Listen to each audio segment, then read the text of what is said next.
presenta orgullosa una distinta imagen de su accionar político.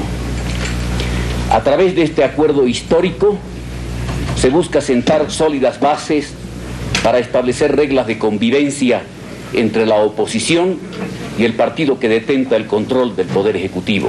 Como decía el general Banzer, estamos arriando las banderas de combate, pero guardaremos las banderas de combate en caja de seguridad mientras podamos salvar a Bolivia, que ese es el objetivo principal.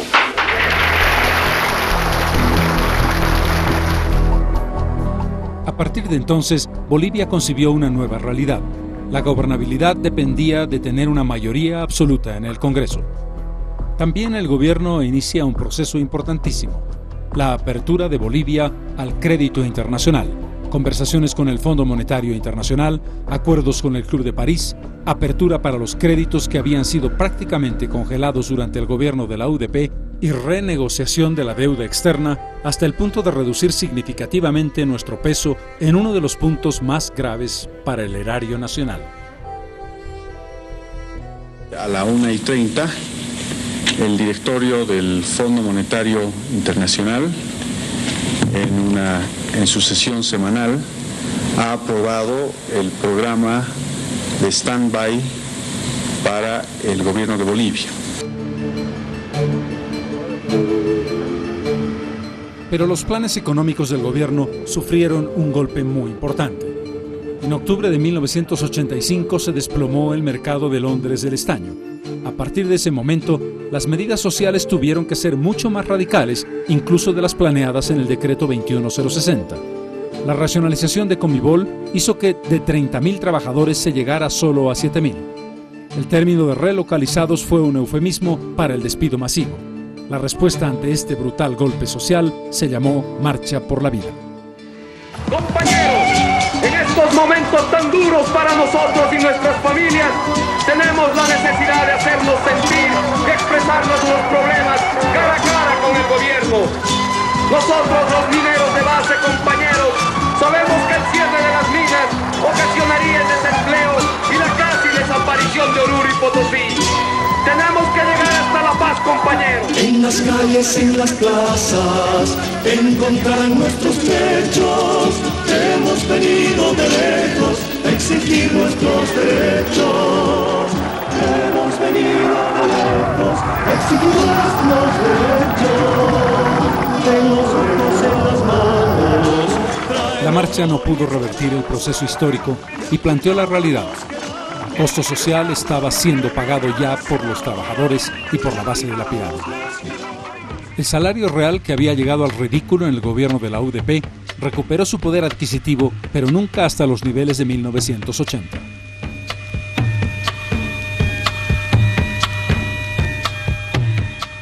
Pero quizás la responsabilidad mayor de este gobierno fue el desempleo abierto, que llegó a su nivel histórico más alto.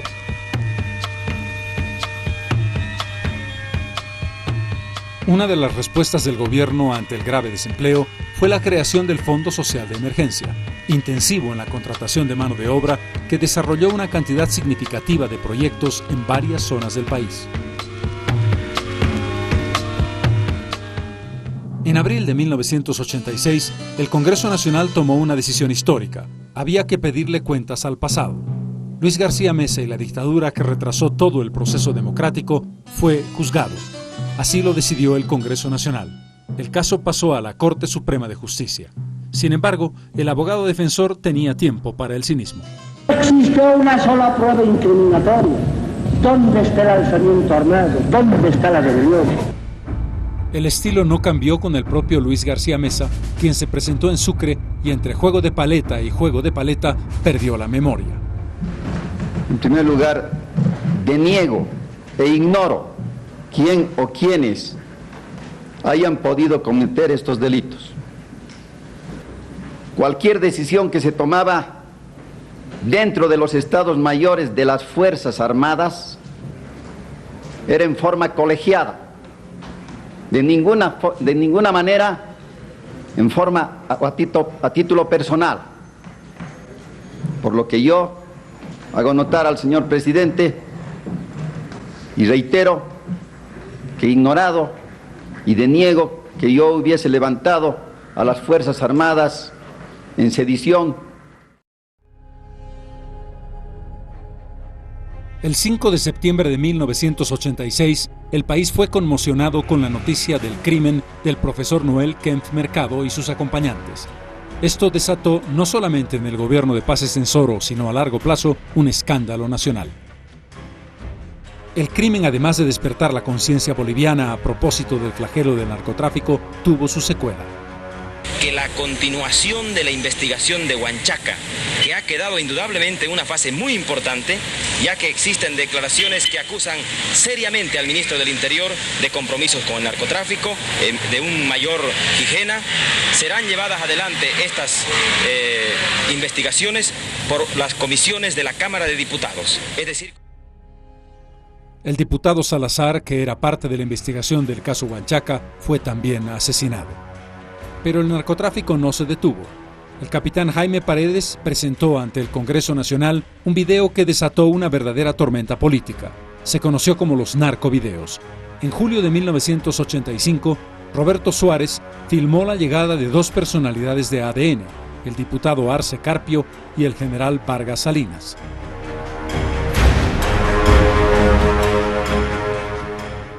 Pero eso no fue todo. Aparecieron también en imágenes la reunión animada del general Vargas con el señor Suárez Gómez en una de sus haciendas.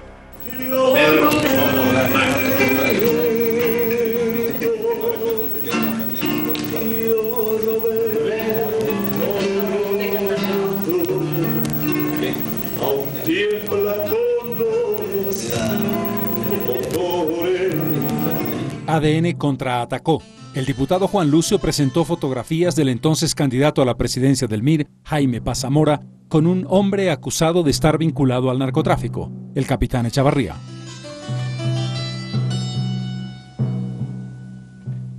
Las consecuencias de estas denuncias fueron graves. La separación de ADN de Arce y del general Vargas. Y sobre todo, la acusación contra Jaime Paz Zamora de estar vinculado con el narcotráfico a través de dos acusados de esta acción, Oso Chavarría y Meco Domínguez. La figura de Suárez Gómez, que era ya conocida como el más grande narcotraficante del país, cobró relieve inusitado en un programa de radio y televisión popular dirigido por Carlos Palenque, en el que Suárez acusaba al gobierno de Paz Estenssoro de estar vinculado al narcotráfico. El Departamento de Estado, el gobierno norteamericano es el rey de la cocaína y el virrey es el gobierno boliviano. El gobierno del doctor Paz Estenssoro reaccionó con la clausura del sistema RTP por un año. La consecuencia política inmediata fue la creación de Conciencia de Patria, un partido fundado en la Plaza de San Francisco por el propio Carlos Palenque. Pocos días después, el gobierno hizo conocer oficialmente la detención de Suárez Gómez.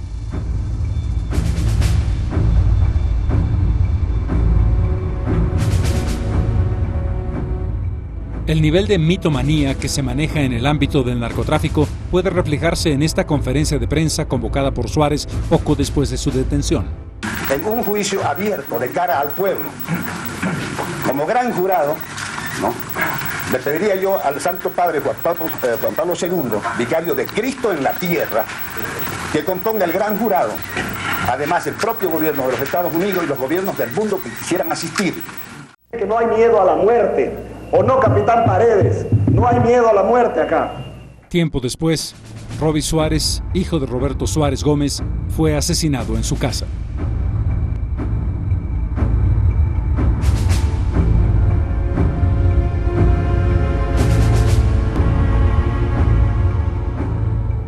El 27 de junio de 1988, dirigentes de la Federación de Productores de Coca toman la dirección de la coca y el cuartel de Humopar, liberando a varios presos por narcotráfico.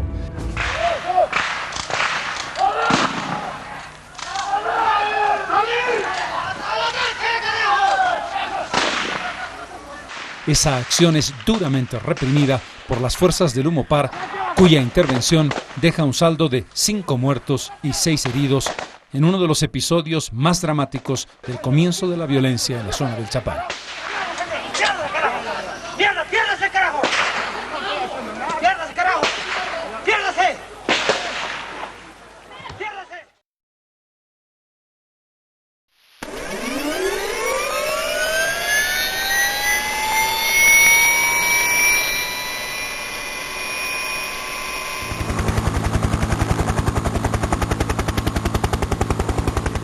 Simultáneamente, la presión norteamericana fue tal que el gobierno tuvo que aceptar la presencia de efectivos de los Estados Unidos para la lucha contra el narcotráfico. 160 efectivos del ejército de ese país llegaron a Bolivia y entraron en acción durante 3 meses en el departamento del Beni, a pesar de las protestas del Congreso Nacional y la opinión pública.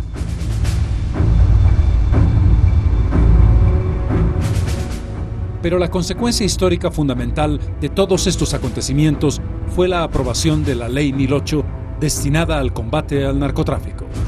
La ley fue el instrumento más duro que se haya aprobado para el combate contra las drogas, tanto que en algunos aspectos pasaba por encima de la propia Constitución boliviana, con tribunales especiales y fiscales de narcóticos casi omnipotentes. En contrapartida, sin embargo, incorporó el concepto de desarrollo alternativo y reconoció áreas de coca legal para el consumo tradicional. La cifra establecida fue de 12.000 hectáreas. Se consideró que toda la coca que se producía en el Chapare era de transición, una forma elegante de establecerla como coca ilegal. Comenzó luego la sustitución voluntaria de cultivos. La región se convirtió en un lugar estratégico para la historia contemporánea y de la democracia boliviana. 18 años después de la aprobación de la ley, el secretario de las 6 federaciones de coca en el Chapare se convertiría en el primer presidente indígena de Bolivia.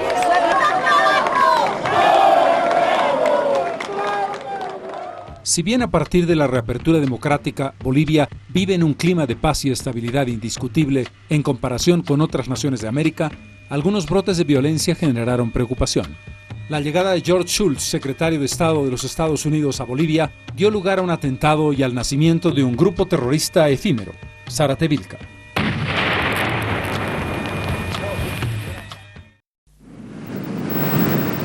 Pero en el gobierno de Paz Estenssoro se produjo uno de los intentos más importantes, aunque sin éxito, de acercamiento a Chile para la reanudación de relaciones diplomáticas y fundamentalmente la recuperación marítima.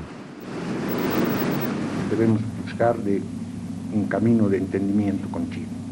Se llega a la conclusión que el país con el que tenemos mayor complementariedad económica es Chile. Chile puede ser un mercado para una cantidad de productos de Bolivia. Y en esta nueva fase de la economía boliviana que va a emerger de la crisis y de los remedios que le pongamos para enfrentarla, tenemos que exportar sobre todas las cosas. El presidente nombró cónsul general en Chile al doctor Jorge Siles Salinas.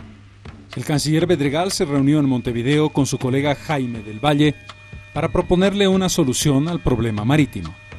Se trataba de un corredor con continuidad desde nuestra frontera hasta el mar, en el límite fronterizo entre Chile y Perú, un poco al norte de Arica. Después de varias vueltas, el gobierno chileno dio una respuesta categórica y el dictador chileno Pinochet dijo simplemente no. Chile no se vende ni se tranza. Las cosas se hacen de acuerdo a la lógica y de acuerdo al patriotismo de cada uno de nosotros. Pero nosotros no estamos dispuestos ni a vender ni a transar ninguna especie y menos este territorio. La reacción amarga ante el fracaso la dio el canciller Guillermo Bedregal con estas palabras. Lo que pasa es que por las circunstancias de ser él un alarife de un gobierno totalitario, es un cobarde. En esos años Bolivia abrió sus puertas al mundo. Si bien el presidente Paz Estenssoro mantuvo una actitud absolutamente sedentaria en lo que se refiere a su propia persona, el país recibió a personalidades destacadísimas. El secretario general de las Naciones Unidas, el conocido escritor Mario Vargas Llosa, el director general de la UNESCO, el presidente de la República Federal de Alemania, Erich von Weizsäcker, los reyes de España, don Juan Carlos y doña Sofía, y desde luego lo que fue la visita culminante. En mayo de 1988 pisó tierra boliviana el Papa Juan Pablo II.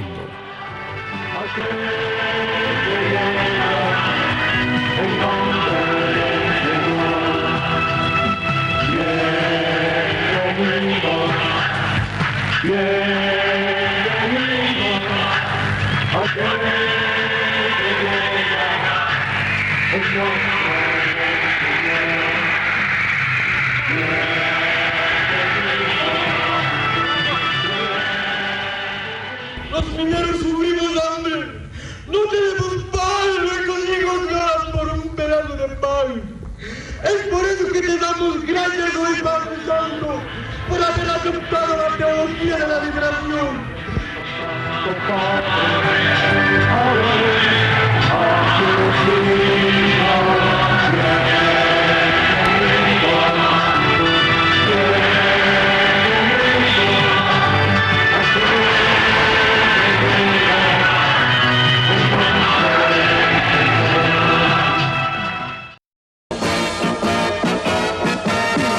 Tras el final del monopolio de la televisión estatal en 1984, entre el 85 y el 88 se produce una explosión de la televisión privada con casi un centenar de canales.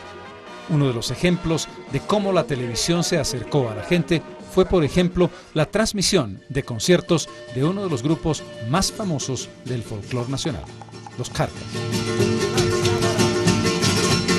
Llorando se fue y me dejó solo sin sabor.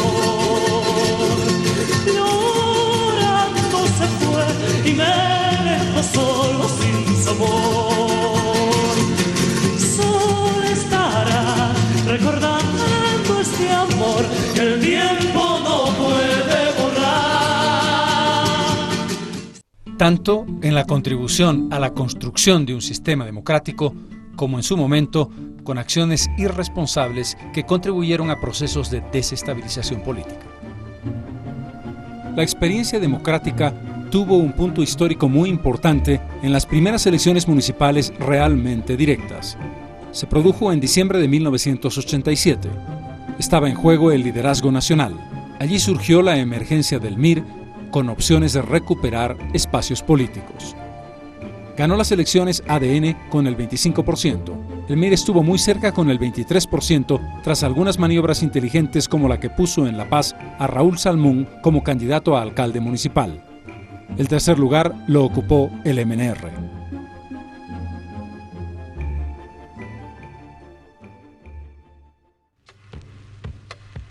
El gobierno de Víctor Paz Estenssoro marcó el final de una etapa histórica que él mismo había inaugurado en 1952.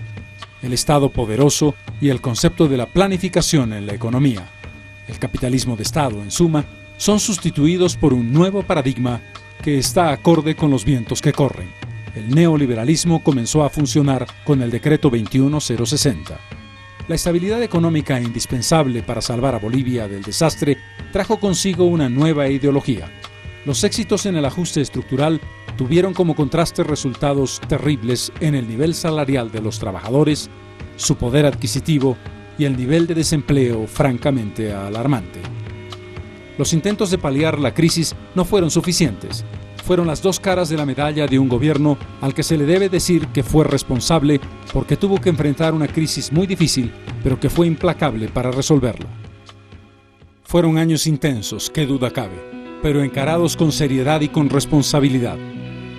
Víctor Paz Estenssoro ha pasado a la historia no solamente por haber sido 4 veces presidente, sino porque le tocó la decisión más difícil en 1952 y también en 1985, y en ese contexto fue un hombre que cambió el destino de la nación en la segunda mitad del siglo XX.